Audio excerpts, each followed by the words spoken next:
తులసి కోట దగ్గర బల్లి కనిపిస్తే మాత్రం మీకు తిరుగుండదు. మీరు పట్టిందల్లా బంగారం, కనక వర్షం, ఇందులో ఏమాత్రం సందేహం లేదు. అలాగే కలలో బల్లి కనిపించినా కూడా చాలా మంచిది. కలలో బల్లి కనిపించినా మీ జీవితంలో ఒక అద్భుతమైనటువంటి మంచి మార్పు జరగబోతోందని ముందుగానే సంకేతంలాగా చెప్పుకోవచ్చు. అలాగే మనకి విశేష ధనలాభం కలుగుతుందని కోయిల ద్వారా తెలుసుకోవచ్చు. మనం పని మీద బయటికి వెళ్ళేటప్పుడు మనకి కోయిల కూత వినిపిస్తే తొందరలోనే ధనలాభం కలుగుతుంది. అందులోనూ ఉదయం పూట కాకుండా మధ్యాహ్నం పూట, సాయంత్రం పూట కోయిల కూత వినిపిస్తే ఖచ్చితంగా తొందరలోనే ధనలాభం కలుగుతుంది.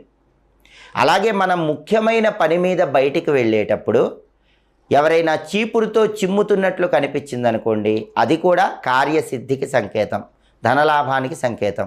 మీరు నిద్రపోయేటప్పుడు కలలో చీపురుతో ఊడుస్తున్నట్లు కనిపించినా కూడా ధనలాభానికి సంకేతం. అలాగే మీరు పని మీద బయటికి